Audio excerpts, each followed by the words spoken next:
과연 이 세상에서 우리가 변하지 아니하고 또 아름답고 영원한 관계를 찾는다고 하면 어디에서 찾을 수 있을까? 여러분 어디에서 찾겠습니까? 대답 안 하실 것 같아서 제가 객관식으로 준비를 했어요. 1번 친구 관계. 여러분 어렸을 때 친구들을 지금도 잘 유지하고 있다고 하면 그분은 참 대단한 분일 거예요. 어렸을 때 친구들은 뭐 소꿉장난하고 뭐 딱지치기 하고 구슬치기 하고 그 친구들은 이익의 관계에 따라서 만난 친구들이 아니었습니다. 그러나 자라고 나니까 한 친구는 번듯한 직장을 다니고 또 한 친구는 직장을 잡지 못해서 백수로 지내고 뭐 여러 가지 삶의 환경과 조건들이 바뀌어졌습니다. 그렇게 돼서 이제는 서로 그 옛날 어렸을 때처럼 허물없이 친구로 만나는 것이 불편해진 친구들도 얼마든지 찾아볼 수가 있습니다. 두 번째, 형제 간의 관계는 어떻습니까? 돈 앞에 형제가 있어요? 없어요? 갑자기 질문하니까 당황스럽죠? 이렇게 갑자기 질문해서 대답하는 것이 솔직한 대답이에요. 돈 앞에 형제가 있어요? 없어요? 큰일 났네. 돈 앞에 형제가 있어야 됩니다. 돈 앞에 형제가 없는 것이 문제고 불행 아니겠습니까? 소위 왕자의 난이라고 대기업의 총수 아들들이 무엇 갖고 싸워요?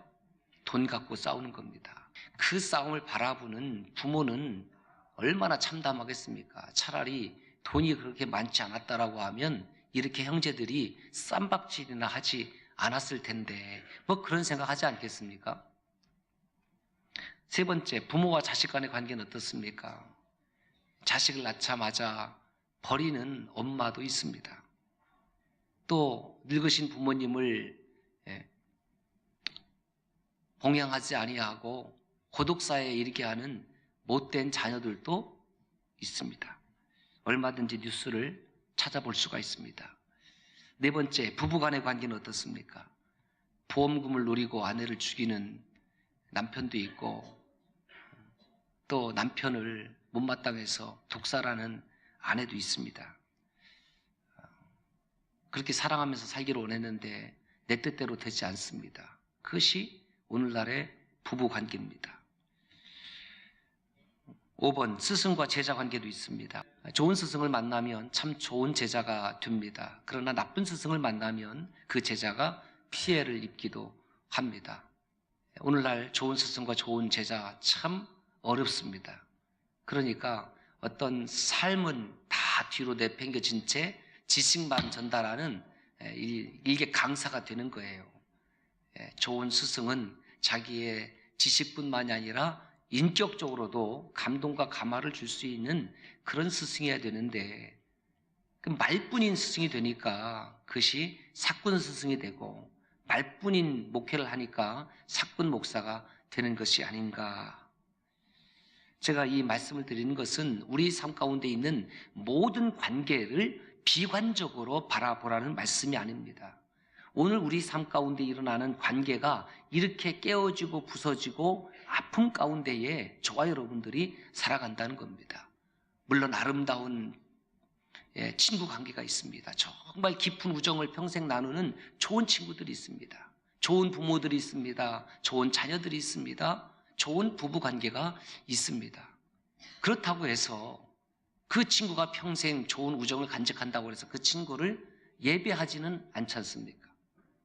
아무리 아내나 남편을 사랑한다 그래서 주일마다 그 아내와 남편을 찬송하지는 않지 않습니까? 아무리 부모님의 사랑이 깊다 해서 부모를 매주일 예배 드리지는 않지 않습니까? 오늘 성경은 우리에게 영원히 변치 아니하는 스승이 있음을 말씀하고 있습니다. 변함이 없는 좋은 관계가 예수 그리스도 안에 있음을 말씀하고 있습니다. 히브리서 13장 8절에 보면 예수 그리스도는 어제나 오늘이나 영원토록 동일하시느니라. 여러분 세상의 모든 것은 다 변할 수밖에 없습니다. 그러나 예수 그리스도는 변함이 없으십니다. 변함이 없으신 예수님을 우리는 찬송하고 예배하는 것입니다. 예수님과 제자들의 관계는 어땠습니까? 제자들도 다를 바 없었습니다. 예수님의 십자가 사건 앞에서 다 부인하고 도망하고 말았습니다. 모든 사람이 다 주를 버릴지라도 저는 버리지 않겠습니다. 우리도 주와 함께 죽으러 가자라고 외쳤던 제자들은 그 십자가 앞에서 여지없이 다 무너져 내려갔습니다. 그 제자들의 모습이 저와 여러분들의 모습 아니겠습니까? 그래서 사복음서를 보면 예수님의 제자들의 모습은 정말 형편없습니다. 그렇게 예수님의 이적을 맛보았습니다. 병 고치는 이적, 그렇죠? 오병이어의 이적, 무리를 걸어오는 이적, 죽음자 가운데서 살아나게 하는 이적, 그렇게 놀라운 이적을 체험했지만은 십자가 앞에서는 다 부인하고 도망하고 그런 모습이 제자들의 모습이었고 그게 깨어지잖아요. 그러나 그 제자들과의 관계를 회복시켜 주시고 끝까지 이어주시는 주님의 모습을 발견하게 됩니다. 어제나 오늘이나 영원토록 동일하신 하나님은 그 동일성 속에 우리를 향한 영원한 신실함을 가지고 있는 분이시라는 겁니다. 우리는 신실하지 못합니다. 저도 신실하지 못합니다. 부족함이 있고 허물이 있습니다. 그래서 때로는 자녀를 향해서, 때로는 아내를 향해서, 때로는 성도를 향해서 신실하지 못한 모습을 보일 수가 있습니다. 그러나 저와 여러분이 믿는 하나님은 동일하신 하나님이요, 저와 여러분을 향해서 언제나 신실하신 하나님을 기억하시기를 바랍니다. 우리는 하나님을 향해서 신실하지 못할 때가 있습니다. 우리는 기분에 따라서 신앙생활하고 기분에 따라 헌신할 때가 있지만은 하나님은 저와 여러분들을 향해서 언제나 변함없이 그렇게 신실하게 붙잡아 주심을 믿으시기를 바랍니다. 베드로가 사도행전으로 넘어오면은 그 부인했던 모습이 어디론가 사라져버리고 그 사내들인 공회 앞에서 그 제사장들, 그 종교인들, 그렇게 자기를 헐뜯는 사람들, 그렇게 예수님을 죽인 자들 앞에서 담대하게 복음을 전합니다. 놀랍지요. 사도행전 7장에 넘어오면 스데반이 예수 그리스도를 증거하면서 돌에 맞아 순교를 합니다. 복음 전하다가 짱돌에 맞아 죽습니다. 사도행전 7장에 넘어오면 요한의 형제 야고보가 헤로당에 의해서 또 순교를 당합니다. 복음서에서 그렇게 배신하고 배반했던 무기력했던 제자들의 모습이 사도행전으로 넘어오니까 이렇게 복음을 위해서 목숨 거는 모습으로 바뀌어지게 됩니다. 도대체 제자들에게 무슨 일들이 일어났던 것일까? 아주 충격적인 두 가지 사건을 제자들이 경험했기 때문에 그렇습니다. 첫 번째는 부활 사건입니다. 제자들은 부활하신 주님을 만났습니다. 부활하신 주님을 만난 거예요. 도무지 있을 수 없는, 상상할 수 없는, 생각할 수 없는 죽음 가운데에 죽음을 죽이시고 부활하신 예수 그리스도를 만난 거예요. 우리가 믿는 주님은 죽음과 어둠을 이기신 부활의 주님인 것을 믿습니다. 두 번째는 성령을 받았습니다. 오늘 찬송했습니다. 이 기쁜 소식을 온 세상 전하세. 어떤 소식입니까? Holy Spirit. 하나님의 거룩한 성령이 저와 여러분들에게 임재하셨다. 이것이 기쁜 소식이라는 거예요. 한없는 사랑과 그 크신 은혜를 베풀어 주시는 성령께서 저와 여러분들 안에 함께 하십니다. 성령 받은 거예요. 그게 부활하신 주님을 만났고 부활 승천하신 주님께서 보내신 거룩한 주의 영을 제자들이 받았습니다. 주님의 말씀대로 사도들과 120명, 약 120명의 성도들이 마가의 다락방에 모여서 합심했습니다. 합심해서 기도했을 것이고 합심해서 찬송했을 것입니다. 그래 본문 2절 말씀에 보면 급하고 강한 바람 같은 소리가 온 집안에 가득했다. 그러니까 성령 하나님을 바람으로 지금 묘사하고 있습니다. 그래서 이 바람은 성경에서 성령 하나님을 상징합니다. 열왕기상 19장에도 보면 엘리야에게 하나님께서 임재하실 때에 급하고 강한 바람으로 역사하셨고, 하나님의 임재가 없을 때에 급하고 강한 바람이 없었다, 이렇게 표현하고 있습니다. 바람을 헬라어로 푸노에 이렇게 얘기를 하고요, 영을 푸뉴마 이렇게 말합니다. 푸노에 푸뉴마, 같은 어원에서 나온 거예요. 그럼 성경에서 말하는 바람은 곧 하나님의 영을 상징하는 것입니다. 오늘 본문 4절에 이렇게 기록되어 있습니다. 그들이 다 성령의 충만함을 받고. 여러분, 성령의 충만함이라는 것은, 이것은 능동태가 아니라 수동태예요. 하나님께서 우리에게 선물로 부어주시는 겁니다. 모든 믿는 자에게 하나님께서 부어주시는 거예요. 부어주시는 주체는 하나님이시에요. 하나님을 사랑하는 자들에게, 그가 목사이든 장로이든 권사이든 집사이든 성도이든지 남녀노소를 물어나고 하나님의 거룩한 영을 보내주시는 겁니다. 그래서 12사도들 뿐만 아니라 그 마가의 다락방에 모였던 약 120명의 모든 성도들이 한 사람도 빼놓지 아니하고 성령의 충만함을 입었다. 그 성령 충만이 뭐냐? 이 성령 충만함과 좀 여러분들이 헷갈리지 말아야 될 것이 성령 세례예요. 성령 세례라는 것은 우리가 세례를 받을 때에, 성부와 성자와 성령의 이름으로 세례를 받을 때에 단회적으로 일어나는 사건을 성령 세례라고 합니다. 그리고 우리가 받는 세례는 물 세례뿐만이 아니라 성령이 임하는 성령 세례입니다. 반면에 성령 충만함이라는 것은 지속적이고 반복적인 사건을 의미합니다. 그래서는 성령 충만을 이렇게 정해봤습니다. Filled with the Holy Spirit. 앞에 B가 붙겠죠. Be filled with the Holy Spirit. 하나님의 영으로 가득 차게 되는 거. 하나님의 영으로 가득 차면 어떤 일이 일어납니까? 하나님의 영에 의해서 우리가 지배를 받습니다. 우리가 하나님을 사랑하면 하나님의 영에 의해서 지배를 받고 인도함을 받고 통제받는 것을 기뻐하는 거예요. 그게 그리스도인의 삶이에요. 그 안에 행복이 있고 그 안에 사랑이 있는 거예요. 우리가 결혼했지만은, 신랑 당신 살고 싶은 대로 사세요, 신부 당신 살고 싶은 대로 사세요, 그런 가정은 없습니다. 서로 사랑으로 가득 차게 되면 내 개인적인 삶을 스스로 내려놓게 되는 거예요. 그리고 서로의 삶을 우선시하게 되는 겁니다. 그것을 사랑이라고 하는 겁니다. 저 여러분들의 일상생활 어떻습니까? 내 생각과 내 마음과 내 영이 있습니다. 그것대로 우리가 일상의 삶을 살아갑니다. 그것대로 지배를 받습니다. 통제를 받습니다. 그런데 내 마음과 내 생각과 내 영이 항상 만족스럽게 판단하고 결정하는 것이 아니라는 데 우리의 삶의 고민이 있어지는 겁니다. 내 마음 먹은 대로 안 돼요. 내 마음을 내가 스스로 다스리지 못하고 통제하지 못해요. 참 어렵습니다. 그래서 그것을 이용해서 교묘히 나온 것이 뭐냐면 마음 수련이라는 거예요. 마음 수련. 얼마나 그 표현이 좋은지, 마음 수련합시다, 이런 이단이 요즘 있어요. 주의하시길 바래요. 그럼 마음 수련하자고 그러니까 뭐 나쁜 거 같나? 우리 마음 수련해야지, 그거 당연한 거 아닌가? 그렇게 생각하거든요. 그런데 여러분, 결론은 이것입니다.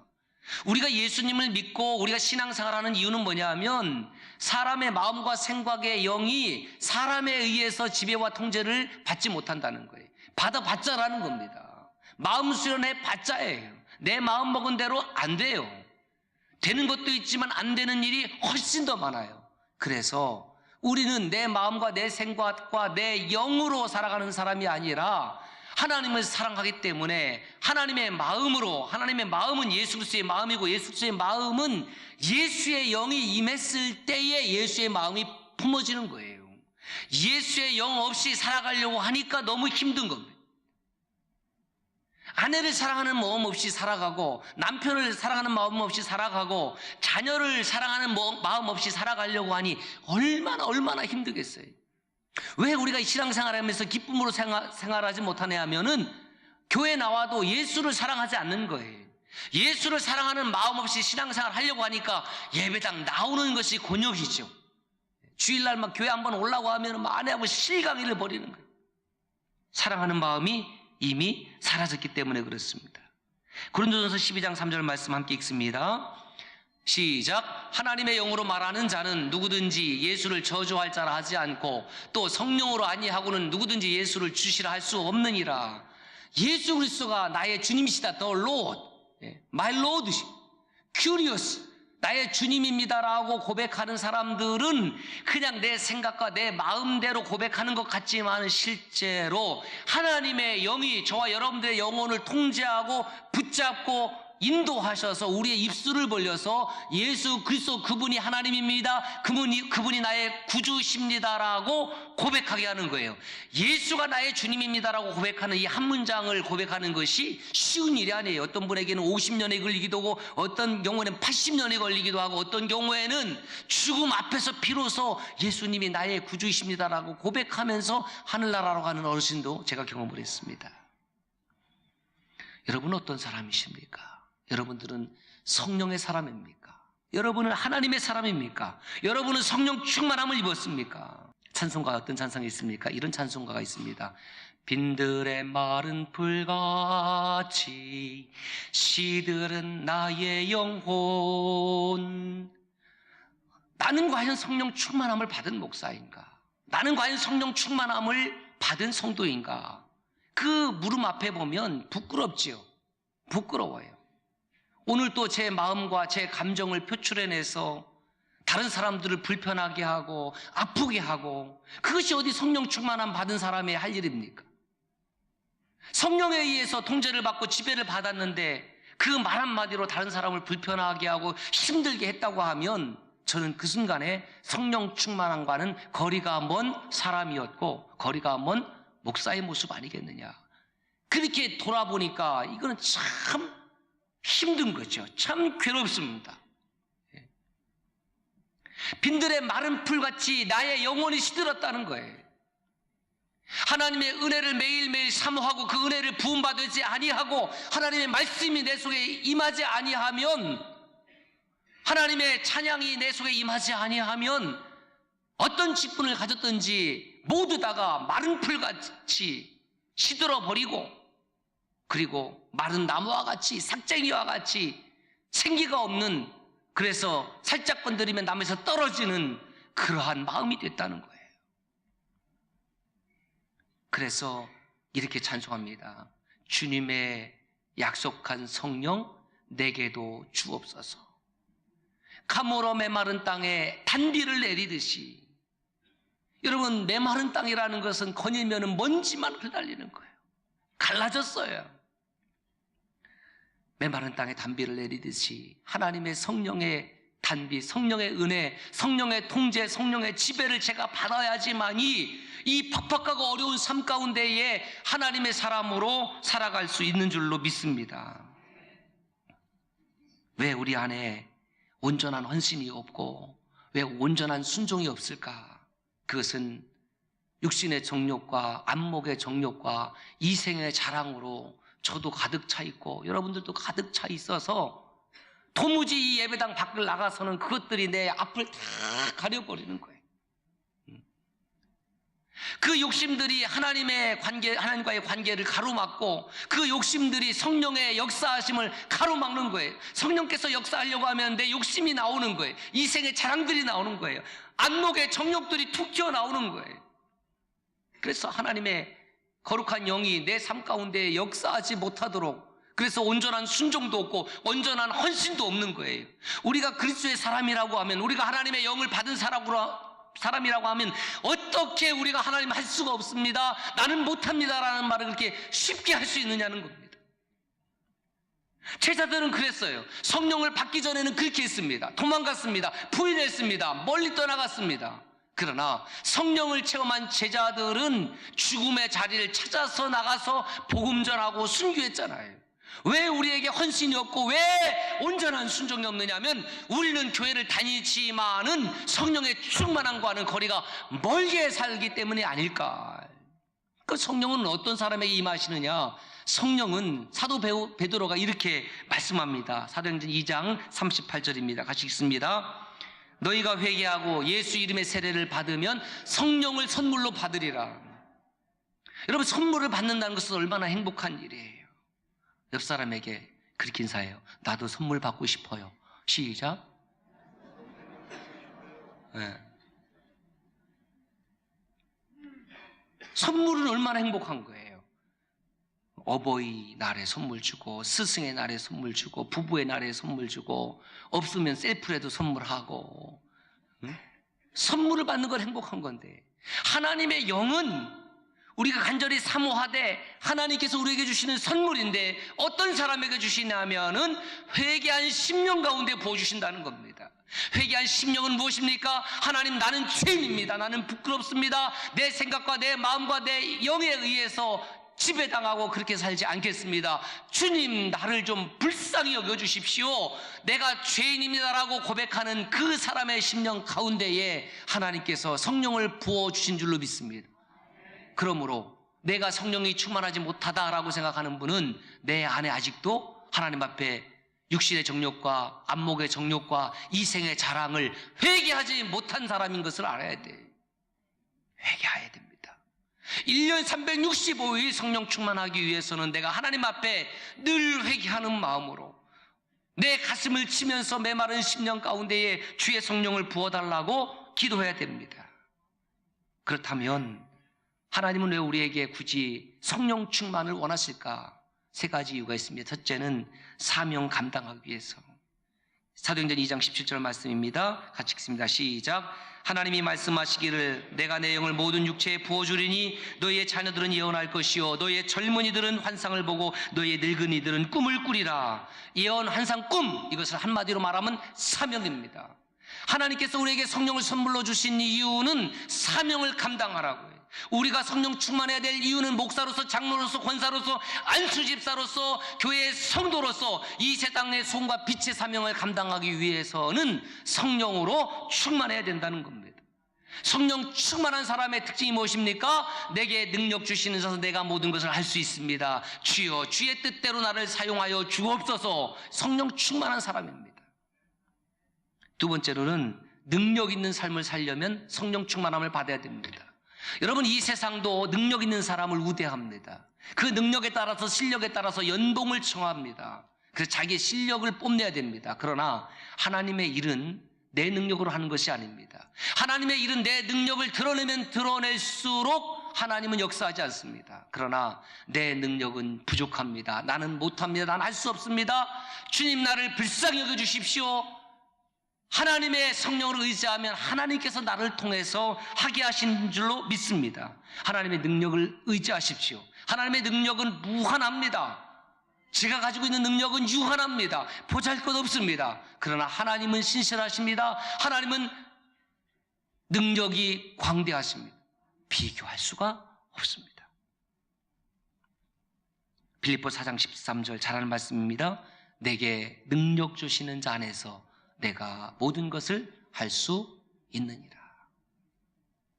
필요에 따라서만 적용하지 마시고 이 말씀이 저와 여러분들의 일상의 삶을 지배하는 말씀이 되기를 원합니다. 마지막으로 왜 성령 충만함 받아야 되느냐? 열매 맺기 위해서. 여러분, 열매 없는 과일나무는 얼마나 초라할까요? 여기 강단에 있는 이 꽃들이야말로 꽃을 보기 위함이죠. 제가 얘들을 통해서 너희들의 열매는 뭐냐? 그러면 얘들이 이렇게 대답할 거예요. 넌 뭔데 나한테 열매를 기대하냐? 꽃을 봐라 이놈아. 그럴 거예요. 꽃을 보기 위함이에요. 사과나무를 키우는 목적은 사과의 꽃을 보기 위함이 아닙니다. 배나무를 키우는 목적은 배의 꽃을 보기 위함이 아닙니다. 무화과나무를 키우는 이유는 무화과나무의 열매를 따기 위해서요. 그 예수님께서 무화과나무가 열매 없는 것을 보고 저주하셨지요. 영원히 열매 맺지 못하리라. 사실은 주님께서 그렇게 저주하지 않아도 무화과나무가 그 때를 따라서 열매를 맺지 못했다고 하면 이미 그것은 저주받은 것이죠.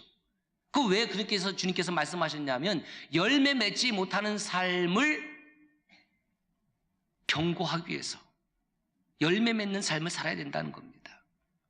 열매 없는 삶을 뭐라고 이야기하냐면 그것을 화류계 인생이라고 합니다. 화류계 인생. 그 꽃 화자를 쓰는 거예요. 화류계 인생으로 쾌락을 즐기고 인생을 즐겼는지는 모르겠습니다만 그 인생 가운데는 열매가 없다는 거죠. 열매가 없어요. 과실이 없는 거죠. 예. 그래서 갈라디아서 5장 22절에는 우리 그리스도인들이 성령 충만함을 통해서 얻는 성령의 열매들을 이렇게 기록하고 있습니다. 같이 읽겠습니다. 시작. 오직 성령의 열매는 사랑과 희락과 화평과 오래 참음과 자비와 양성과 충성과 온유와 절제니 이 같은 것을 금지할 법이 없느니라. 성령의 9가지 열매는 저와 여러분들이 이 땅에서 수고해서 얻어지는 열매가 아니고 하나님의 성령이 저와 여러분들 가운데 임재하시고 동행하시면은 성령 하나님께서 저와 여러분들의 삶을 통해서 맺어지게 하는 열매라는 겁니다. 이 아름다운 정말 아름다운 그리고 영원한 이 성령의 열매가 성령 충만함을 통해서 저와 여러분들의 삶 가운데에 매일매일 열리기를 주의 이름으로 축복합니다.